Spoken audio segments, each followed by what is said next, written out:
We're hanging out with Tony Robbins today, the world's premier performance coach. For the past 3 decades, he's worked with clients ranging from champion tennis player Serena Williams to billionaire investor Paul Tudor Jones. He's even coached former President Bill Clinton. His access has allowed him to teach and learn from people at the top of their fields, and he's shared those lessons with millions of people through his books, seminars, and now the new Netflix documentary, I'm Not Your Guru. So we asked you guys on our Facebook, Twitter, and Instagram accounts for questions you'd like to ask him, whether it has to do with your personal life, your career, or your personal finances. And we're taking questions live right now on Facebook. So Awesome. To start off, we have Ava from Twitter. She's saying, how can I manage both my emotional and my career goals? How can I determine what to even prioritize? Well, your emotional goals, most people don't have emotional goals. I'm impressed by that. You say emotional goals, what is it? Is that to be happy every day, to be fulfilled, to live in a beautiful state, to not be a suffering person that so many people, find something to complain about, something to worry about, something to be disturbed by. What's wrong is always available. So is what's right. And it's not about positive thinking, because I don't believe in that. I don't believe you should go to your garden and chant, there's no weeds, there's no weeds, there's no weeds, and think that that's going to solve something. I'm a believer, find the weed and rip it out. I'm a believer in preparing yourself for anything. So when you talk about your career goals and your emotional goals, you know what they are, but what I would say is, it sounds like you're a bit overwhelmed. If you're even asking me this question. And that really probably says to me it's not so much maybe a career challenge as much as it is an internal challenge. There's 2 worlds to master. There's the external world and there's the internal world. And many people master the external world and they're miserable. Like, they make a lot of money, they're good in business, they do well in their career, but they're miserable. They're not happy, they're not fulfilled, they don't have great relationships. So I really believe the internal world has to be mastered first. I really believe that we lost what I would consider to be a national treasure 2 years ago when Robin Williams died. I've been asking people all over the world over this last year. I was in China just recently, I was in Australia, I was in Brazil, London, up in Canada, and I asked people in the room, 5,000-10,000 people, how many of you not liked but loved Robin Williams? Don't raise your hand if you liked him. And I say, how many? Raise your hand. And 95% of the people in Beijing, 95% of the people in London, in Sydney, Australia, are all raising their hand. And I'm saying, so here's my question. There's 2 skills in life to master. And maybe this will help answer your question. One skill is the science of achievement. Your ability, like your career, to say, here's where I want to go, here's what I want to do, and how I convert my dream into effing reality, right? What do I need to do? What's the strategy? What's the tool? How do I get it done? And I spent a lifetime basically learning the strategies and tools on how to compress decades into days, how to do things faster, better, more enjoyably. And the fastest way to do it, of course, is to not learn by your own experience. If you have a career goal, the best thing is find a role model who's already achieved what you want, or a version thereof, or a similar version, and then figure out what did they do to do it faster and better than anyone else. Because it might take someone 10 years to figure the answer, but once they know the answer, they might be able to teach it to you in 2 hours, 10 days, 2 weeks. My obsession is, how do I compress decades into days? And the only reason I'm here and have the privilege to work with so many people around the world and have worked with 50 million people from 100 countries is, it isn't just me. I'm a hunter of human excellence. I'm looking for people the best in the world, and I figure out what makes them best. Instead of just saying they're lucky or they just worked hard, I want to know what it is. So the science of achievement presupposes that it's a science, that there are specific things that if you wanted to have more money, for example, I wrote a whole book called Money Master the Game. I interviewed 50 of the smartest financial minds in the earth, from Warren Buffett to Carl Icahn. And what I found is there's a pattern. All the people I interviewed, by the way, were not from the Lucky Sperm Club. They all made the money from nothing. They didn't inherit it. And so when I saw the patterns, you can apply those patterns. You don't have to be a billionaire to apply them. If you apply them, you're going to have an abundance of economics, of financial freedom. If you break these rules, the science of wealth, then you're going to have too much month at the end of the money. You're going to have too much financial stress. So the body's the same way. All of us are biochemically unique. But at the same time, there's certain universal laws we all know around the body that if you violate those laws, you're going to have a low energy level, you're going to have disease in your body. If you have higher levels of energy, if you align with it, you're going to have a different quality of life. So the science of achievement, I think, is critical as a way of saying, how do I create a magnificent life, which is life on your terms, not Tony Robbins' idea, not your brother, your sister, your aunt, your uncle, not the people you work with. What do you really want today? Not 10 years ago, but now. And then building a plan, that's what I do. But I think the more important skill, and maybe it relates to your emotional question, is that I know lots of people. I get the phone call from multi-billionaires that want me to do this thing for their group of people or for their business or themselves. People tell me what they want, and I co-deliver that. I'm kind of like a Trojan horse. Whatever you want. You want to lose weight, you want to make more money. I know those strategies and tools. But I also work to give people what they need. And what we need is to be fulfilled. Because success without fulfillment is the ultimate failure in life. There's nothing worse than making everybody else happy and you being miserable. And that's not a gift to your children. That's not a gift to yourself. That's not a gift to the person you love in your life, you're intimate. It's not a gift to your spirit. So I think the second skill that has to be mastered is what I would call the art of fulfillment. And the reason I say art is that it's not a science. What's going to excite you or turn you on or fulfill you is different than the person next to you, even if they're a dear friend. So I mean, an example I've given a lot of times about this. I have a friend named Steve Wynn that you probably have heard of. He built the Wynn hotels. He built half of Las Vegas, the Encore, the Wynn, Bellagio, Treasure Island, all these places he built. And multi-billionaire started with nothing. And one day he calls me up and says, "Where are you, Tony?" And I told him I was in Sun Valley, Idaho. We both have vacation homes there. And he goes, "I'm in Sun Valley and it's my birthday. Hey, can you come over?" And I said, "Sure, I'd love to." And he said, "Listen, when you come, I got to show you something." He said, "For my birthday, I've had a film, or I should say a painting that I've coveted for, I don't remember how many years, 10, 12, 15 years. And he said, I outbid everybody on Sotheby's. And he said, I paid $82 million for this painting. And I'm like, wow, I just can't wait to see it. So I'm picturing, I don't know, the Mona Lisa, some Rembrandt, some unbelievable painting. And I walk in, he goes, check it out. And I look on his wall and there's this big giant orange and red square. Have you ever done this, gone to an art show and you say, how much? And they go, $1 million. Are you crazy? And it's called a Rothko. If you're in the art community, you know what a Rothko is. But it's an orange and red square. And I said, Steve, it's an orange and red square. He goes, no, it's a Rothko. I said, dude, 82 million? I mean, give me some paint and $100. I can do this in 30 minutes, right? And he laughed. He goes, no. And I'm just teasing you. I really respect him because he can find $82 million worth of pleasure looking at that square. I'm not that sophisticated. I don't see it, but he is. And the reason I tell you that is we all get fulfilled by different things, but the common denominator would be for you emotionally is what's going to change your emotion is if you're growing. If you don't keep growing, it doesn't matter how much you achieve, it doesn't matter how many people love you, it doesn't matter how much money you have. If you don't keep growing, you're not going to feel alive and happy. We grow or we die. You're growing in your relationship or your relationship is dying. You're growing in your business or your business is dying. There's no plateaus. There's no in-betweens. So for me, when I look at this, I go, progress equals happiness. In other words, if achieving a goal, a lot of people achieve a goal and they go, is this all there is, right? So they're not fulfilled.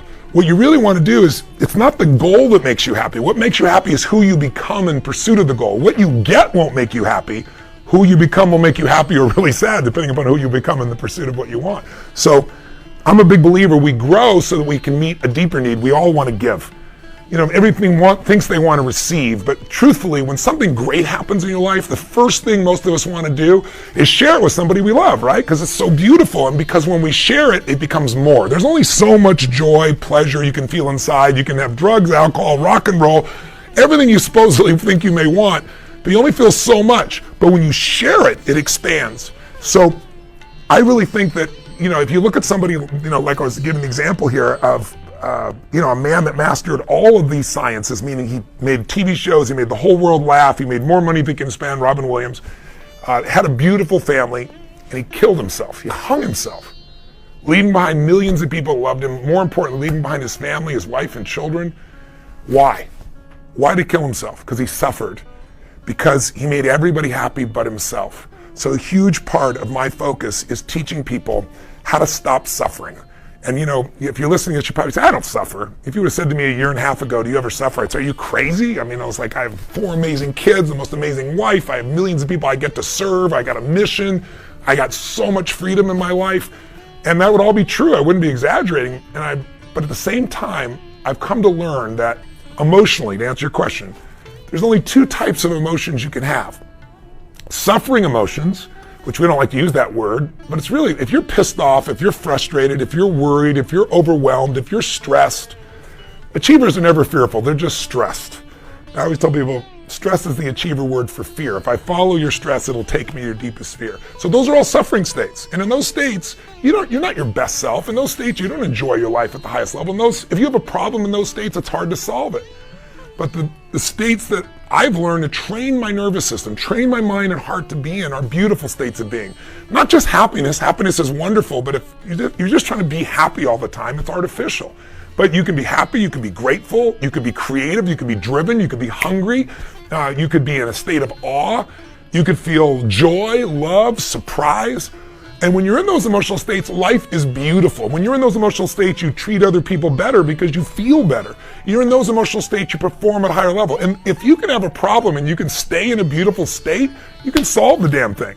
But in a state of suffering, of anger, of frustration, of pissed off, or of lonely, of worried, you're not gonna solve squat. So I offer you the opportunity to make a decision. Anybody watching, and it's the most important decision I think a human can make.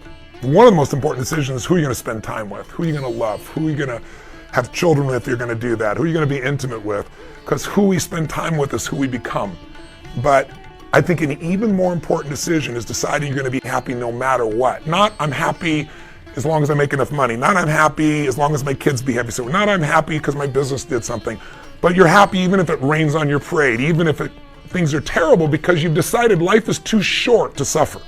And I've made that decision, and that decision has changed my life. Now, suffering shows up, frustration, pissed off, worried. That's the human mind. Our brain is 2 million years old, and it's not designed to make you happy. Your brain is designed to make you survive. So it's always looking for what's wrong so you can fight or flight it. And there's no saber-toothed tiger to run from now. So now we get worried about things like, what are people thinking of me? And is my photo really nice enough in social media? Or, do I have enough money when, truthfully, anyone in this country who's in the 99%, people who say, this is a horrible society, they're the 1% of the world. Half the world lives on $2.50 a day. So even if we're struggling in America, and I don't want anybody to struggle, we certainly are way ahead of the rest of the world. We are the 1% to the rest of the world, even if you're somebody who's in seemingly poverty in this country. So if you want to change your life, you can't build on failure, you can only build on success. And my invitation to you, my dear, is to consider that what I really need to do is become emotionally fit. I need to drive myself. I need to get stronger mentally and emotionally, and then I can handle my career so much easier. But if I don't master that, nothing works. And you won't master that as long as you let the stories dominate you. I'll give you one last example. Let's take another question, because I've gone off on this because it's one of my biggest passions, and I really want, I didn't come here to just go on Facebook. If one person watches this thing and makes this decision that says, I'm not going to suffer anymore, I'm going to make myself be in a beautiful state. And if I feel suffering, I have a 90-second rule. It simply says, what makes us suffer is our thoughts, right? We're the only creatures on earth that can have thoughts and then make ourselves feel like shit, or have thoughts and make ourselves feel good. And most people don't master their minds. And so their minds go crazy, and we believe our thoughts. We believe that if this doesn't happen, our lives are going to be so stressed or over. And most of it is just bullshit. The mind is looking for what's wrong. Your heart can change all that. Your mind's never going to let you enjoy an apple, right? Because it's going to go, is it organic? Where did it come from? Your heart, your spirit can enjoy anything in life. And so my goal is, billionaires are common. What's uncommon is humans that live in a beautiful state of being no matter what. And I can't control whether your husband or wife or boyfriend or girlfriend's gonna never leave you or stay with you, or whether anyone in your family will ever have ill health or die. Those things are gonna happen. Aren't you glad you came to this positive little Facebook live conversation? It's gonna happen. So the only way to have a great life is decide, I'm gonna find beauty in anything that happens in my life. I'm sure if you look back on your life, most of us have had experiences where something horrible happens, something you never want to go through again in your lifetime. But at the same time, that 5-10 years later, you look back and go, I would never want to go through it. I would never want anybody I care about to go through that. But I'm glad I did, because it made me so strong to deal with that. Or because I went through that, it hurt so bad that I care so much. And I love that I care so much today. You found a higher meaning 5 or 10 years later. My view is life is always happening for us, not to us. The problem that you're experiencing is a call for you to grow. If you don't grow, it stays a problem. If you do grow and you solve it, you not only solve the problem for yourself, but now you can help someone else because you've really solved it and it's not bullshit. So my invitation, it's a long ass answer, isn't it? It's a soliloquy because I can't see your face. But my answer is get emotionally fit by learning to trade what upsets you, which is your expectations that aren't being met. Trade your expectations for appreciation for what you do have. Your whole life changes in a moment. Because our expectations make us pissed off or frustrated or worried or sad, and we all have them, and I have them too. But when they come up, I just remind myself, look, this is just my mind. I'm more than this mind. I got a heart and soul. What can I appreciate? How can I use this challenge to go to a deeper level? And that's the only way we get free. Because no amount of money, no amount of family, no amount of love, no amount of friendships, no amount of accolades, no amount of Academy Awards or Emmys or whatever the hell it is you person may think they want, none of that will guarantee a life that is fulfilled. And Robin Williams is just one metaphor example for that. What will make it is you. If you decide today, and this is all I got across in this piece, and I actually reached you, is for you to decide that I'm 100% responsible for the experience of my life. And that anything can happen. I am bigger than the moment. I am more than anything can happen to me. And I can find a way to find something beautiful, something helpful, something, enjoyable. Finding ecstasy in this moment talking to you or with a friend is something we're capable of, but most of us are not focused on it. Most of us are focused on making a living. We don't design our lives, and we let life happen to us. I'm inviting you to take back control. So it's a long-ass answer to say what you need to do, my dear, is get emotionally fit. And the way to do that would be every day read 30 minutes, not the internet. Get a book that will inspire you. Get a book that will teach you a new skill, a new strategy. Get something that will transform you and give it 30 minutes a day, leaders or readers. And then secondly, do something physical every day. That'll change you emotionally. Because fear and anger are physical, and you feel it in your throat and your gut. But so is courage is physical. And so if you go for an intense run, even 10-minute like sprint, or you lift weights, or you dance, or you do something, when you do something that uses your whole body and the blood starts pulsing through you, you will change emotionally because the mind and the body are tied together. So daily, I'm feeding my mind. Daily, I'm strengthening and feeding my body and challenging it and making it grow. And maybe a third element would help you grow is find a role model, figure out what they're doing, do the same thing. And maybe the fourth thing is find somebody who's hurting worse than you are and help them. Because we all think we have problems, but what puts them in perspective is that there's always somebody who's in worse shape, and if you can help them, it'll put things in perspective. I used to do a seminar where I did a night where I brought people in that lost their sight, lost their legs, arms, lost family members, and they were happy. And I would have them tell their stories, and I called the night, "You have no problems." Because when you see somebody who's been through every problem on earth that's horrific, and you see them happy, you know you have no excuse. So my invitation is decide you're going to be happy no matter what, and then burn the boats.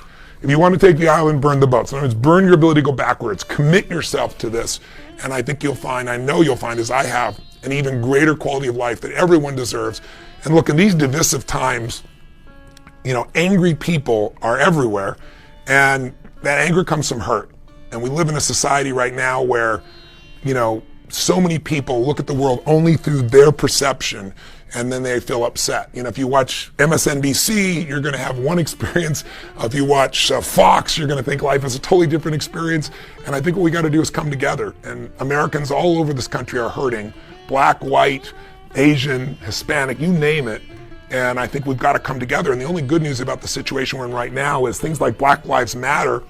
That's not saying white lives don't matter. It's just human beings saying, I want to know that my child can go outside and not be hurt by the police, to be able to trust they're going to be protected. And most, obviously, officers are incredible. You don't have to pick sides between Black Lives Matter and the police. Both need our support. And the support for Black Lives Matter say, we hear you. It's hard for a white person who's never been through the type of abuse that can happen to understand it. And it's also hard when we see there's so many hardworking police officers that are now being berated. I think we got to come back together the truth and see the truth. If 100 planes were to land at a local airport and 98 land and 2 crashed, the 98 good officers no one talks about, unfortunately. The 2 crashes, of course, everybody talks about.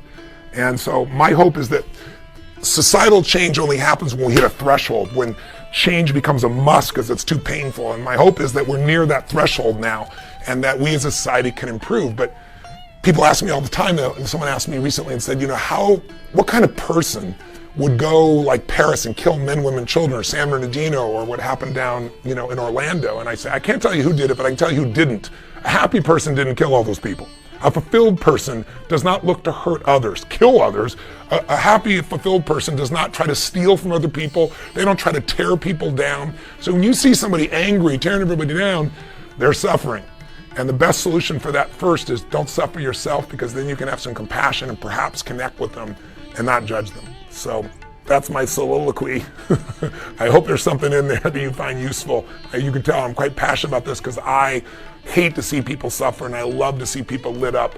And it's not easy, but it's worth it. And once you develop the habit of killing the suffering off, when it happens, 90 seconds, I see it, let it go, move on, your level of happiness will explode. Next question. At this rate, we might get one other question in, right? Well, but you asked a really important one. Coming off of that, we have a lot of our readers interested specifically in what is your advice to someone who's struggling to find a new job, whether they were just fired, laid off, or they're just trapped in a job that they're just miserable at. How do you help someone get out of that when they have no motivation? Well, if you don't have a job, you might be motivated to get one. Poverty and hunger were good motivation for me at one stage of my life. But to answer your question, I think it's a really good question. I had a teacher named Jim Rohn. He was a personal development speaker. And I remember I was really frustrated, and I'd been working my guts out 12, 14-hour days. Nothing was working. And I was pissed off, and I was frustrated. And he said, Tony, he said, you're so focused on expecting things to happen so fast. And he said, if you really focus instead on building your skills, your gifts will make room for you. And I thought that was very insightful. I thought, he told me, he said, Tony, I asked him, I said, my father, I have 4 fathers, but my main father, we were always broke. We had no money for food at Thanksgiving. That's why, last year I fed 100 million people in my partnership with Feeding America. I'm feeding another 100 million this year. I'm going to feed 1 billion people in the next 9 years. So I said, all that drive came because I didn't have the food and I didn't have the experience, and it gave me the drive to come up with answers. But I remember asking him, I said, my father works so hard, we're always broke, we have no money, why is that? And he said, Tony, a person's worth as a soul is infinite. But he said, your worth in the marketplace is based on your ability to add more value than anyone else.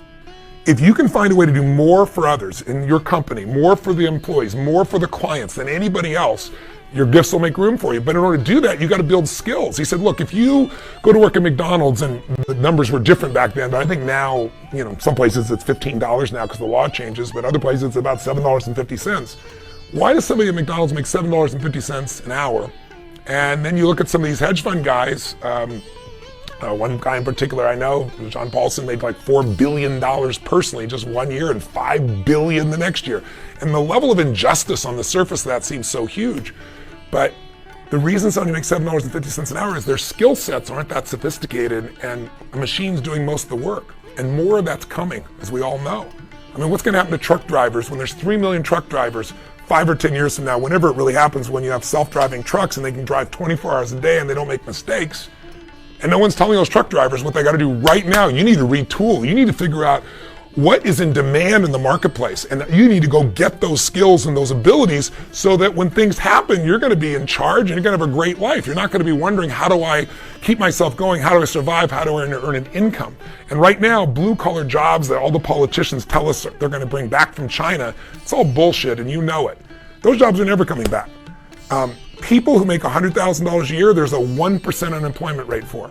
And people make that much money because they're in demand, and they're in demand because they have skills. They have leadership skills. They have cognitive skills. They have technology skills. And that's what's valued in our society today. So the guy that made $4 billion made people 40% on their money that year. Not go to your bank and have them give you, 0.5% that takes, 80 years for it to duplicate or grow or double up. This man gave people 40% that year, so he was worth that much money to them because all those people, families, societies, organizations profited so hugely. We all have to find a way to do more for others than anyone else. You've got to retool yourself, and you got to say, where is that needed? Is it in alternative energy? Maybe I want to get in that industry because it's growing. Is it in nursing? Because unfortunately, medical doctors and nurses, that part of our society is getting older and it's growing. Is it something involved with tech?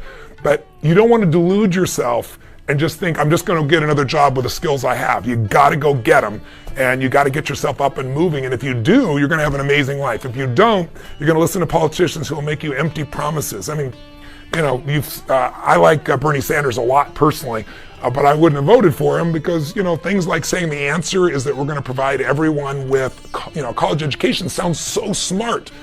But how many people you know they got a 4-year college education, not from a community college, but from a great college that can't find a job? It's because the education that we have in these community colleges and other colleges, a lot of it is so outdated and there aren't the practical skills that the businesses need from you to be employed by them. So I don't think those are the answers. Don't listen to politicians. Participate in your own rescue. Step up. Ask yourself, what are the industries that are growing? What do I love? What do I enjoy? Get around where it's better. Go offer your services maybe to be a mentor, mentee, I should say, in some place. Go for a training program and get the skills and you'll be able to move up. So we're getting a bunch of questions from our readers, and maybe we could try a speed Some round. quick ones? Yeah. So to just start, Inga would like to know, how many hours a day do you spend on work? Every day, yeah. Well, yeah, I don't look at it as work because it's, you know, whenever I ask people, I said, do you work? Do you have a career? Or do you have a mission? If somebody says they work, they're always burnt out because that's what work is work. A lot of people work 8 hours a day and then they go do something for fun that's much harder than their work, playing a sport, doing something that's more demanding physically. But the difference between work and mission is a sense of purpose, a sense of meaning. When what you're doing is meaningful, it's not work. You know, what's the old phrase? When your vocation becomes your vacation, you've made it. I think it was Martin, I forget who said the quote. I haven't seen it wasn't Martin Luther King. But the point is, I love what I do, so I don't see it that way. But to answer your question specifically, I'm on stage 12 to 14 hours in a day when I'm on stage. I have 18 companies now, 12 that I actively manage. We have 1,200 employees in 3 continents and 7 industries. We do $5 billion a year in sales. There's unbelievable diversity in my life. And I, just like you, I've got this communicator in my pocket. And so there's constantly things coming. So I work a lot, but I have 4 adult children that I love. I got a wife that I'm mesmerized by and who I adore. And I snowboard and I play golf and I snorkel and I, do boating and I do a lot of other cool and fun and simple things. But I'm most satisfied by my mission, so I'm pulled to it again and again. So 12 to 16 hours, how's that for a short answer? Andrew wants to know, how do you overcome procrastination? Put it off. Easiest way to deal with procrastination is put it off. You feel like procrastinating, I'm going to procrastinate on Friday, right? I'm just going to do this shit. Jennifer wants to know, how do you change a team from followers to collaborators? That's a great question. You have to make the environment safe. I know that sounds corny as shit, but people have to feel like they can share ideas and the ideas aren't going to be attacked and destroyed. Most people don't share because they don't want to fail. And they don't want to be rejected. They don't want to look good. And most great creativity comes out of brainstorming all kinds of ideas. So in our environments, in all our companies, we have a simple rule. In the brainstorming phase, you can't make any negative comments. And there are no bad ideas, because a bad idea can often trigger you to think of something that's actually a good idea.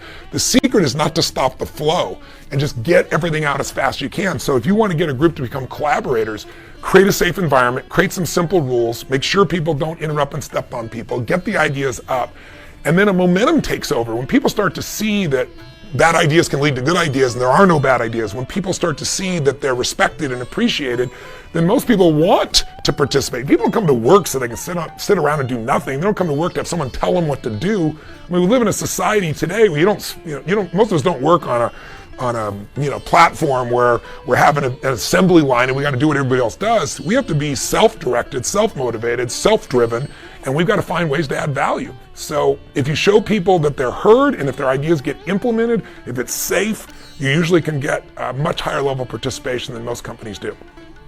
Kyati would like to know, how can I be more assertive if it doesn't come naturally?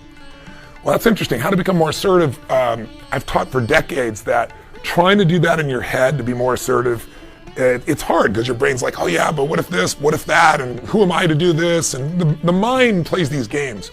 But I've always taught people that if you want to change your mind or your emotion, the fastest way is a radical change in your body. Like, if you see someone who's depressed, without me telling you anything, you could tell me that person has a physiology to them, a way of using their body. Like, If you see a depressed person, any of you listening right now, what's their posture like? Slumped. Where's their head?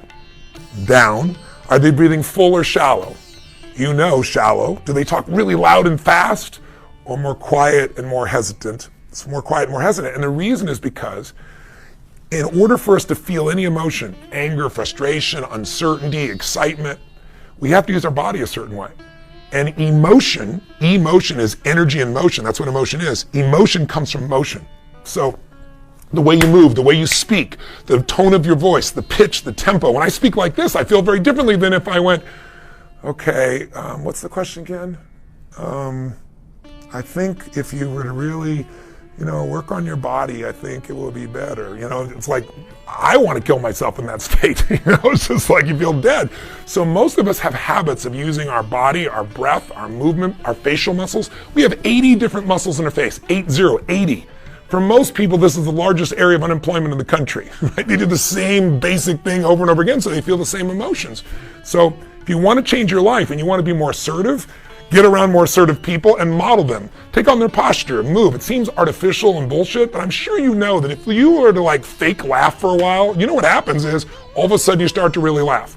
In what I'm teaching, I do very intensely with people. We do it in immersion until it becomes automatic, until it becomes a part of you, like a habit. But even Harvard did a study. I've been teaching this 36 years. About, I think 3 years ago, a female professor at Harvard decided to research this, and she found that if all you did was stand, this is what you can do immediately at the end of this call. You can do it right now. Any of you want to do it? Stand with your hands on your hips, standing straight up, not sitting, but standing. I can't do it because the camera will be shooting me in the middle of the chest.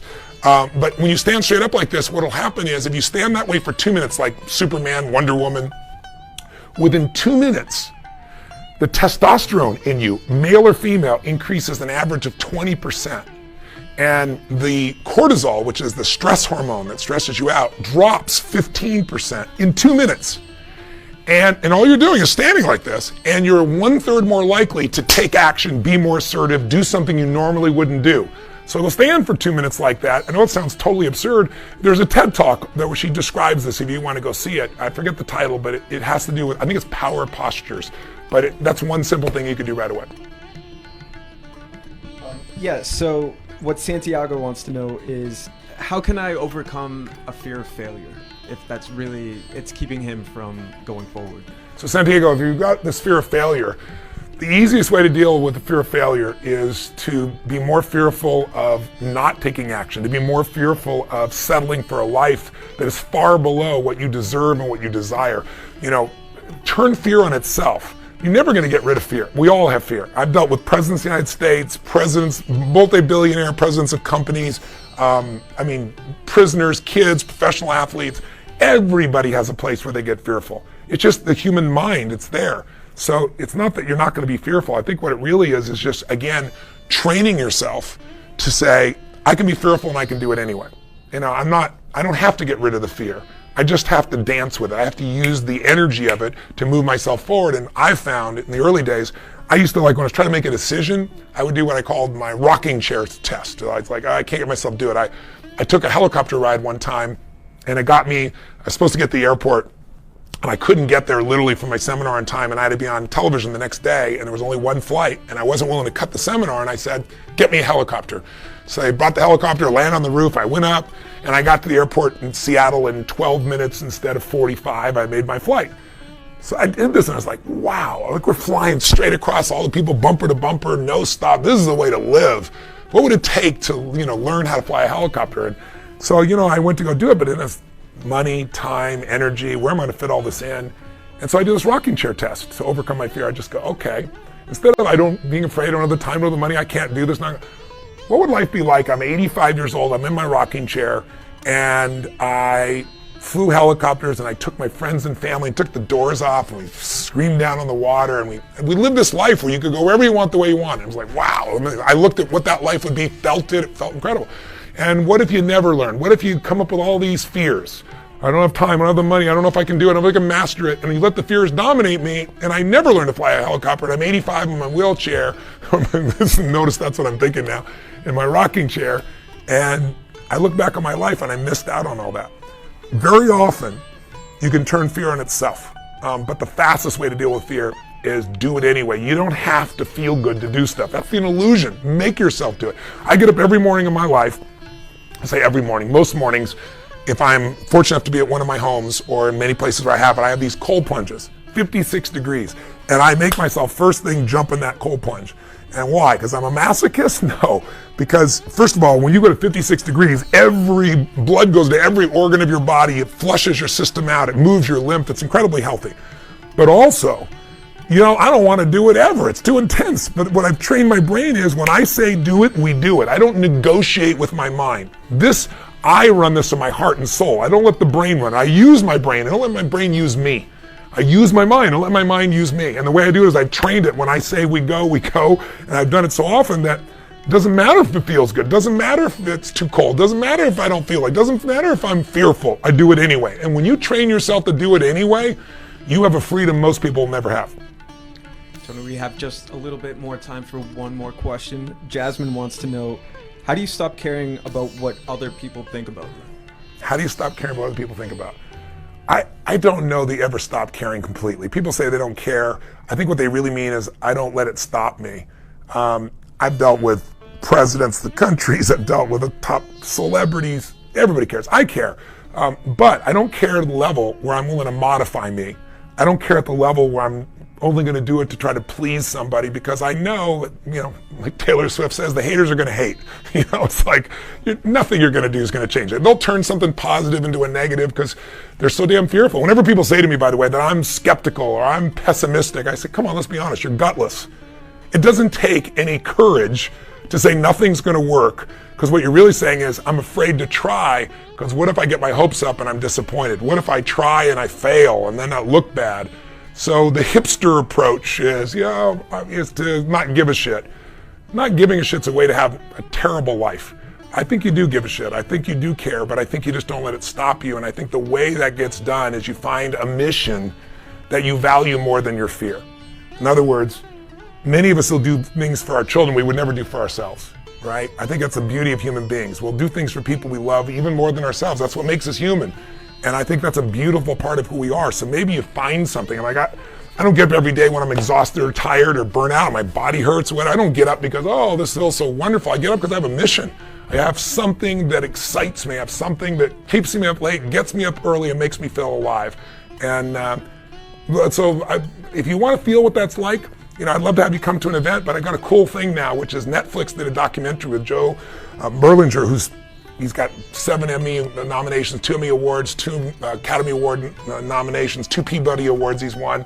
Genius. And most of his films are about the worst part of society, FBI abuse, guys that were put in prison. It took him 10 years, almost 20 years to do it. Paradise Lost, if you're familiar with it, where he got them off death row, innocent men that were there. So he sees the worst side of life. He was so skeptical, but he came to my event and it changed his life. And so he made this concert film where it's like going to this event with 2,500 people, and it'll inspire you, it'll move you, it'll touch you. And it comes out on Netflix, so if you got Netflix, costs you nothing, or for $8 you can get all the other films in this one too. But it's called I'm Not Your Guru, Tony Robbins, because I'm not here to be somebody's guru. You have the answers, you've got the ability to implement. I can show you tools to speed it up, but it will move you. You'll see people make changes you never imagined. People from 71 countries. We have 7 languages translated simultaneously, and it is, the LA Times said it's spellbinding, and they said it could change your life. Michael Moore, who is a great documentarian and very often would think things like the self-help is all bullshit. He goes, this is not self-help. He just recently wrote a letter to Joe Berlinger saying that watching the film changed his life, and he's invited me next week to come to a premiere, which we're going to do in Michigan there with him in Traverse City. So I hope you'll check out the film, and you can go a lot deeper. And a 6-day event is poured in an hour and 55 minutes.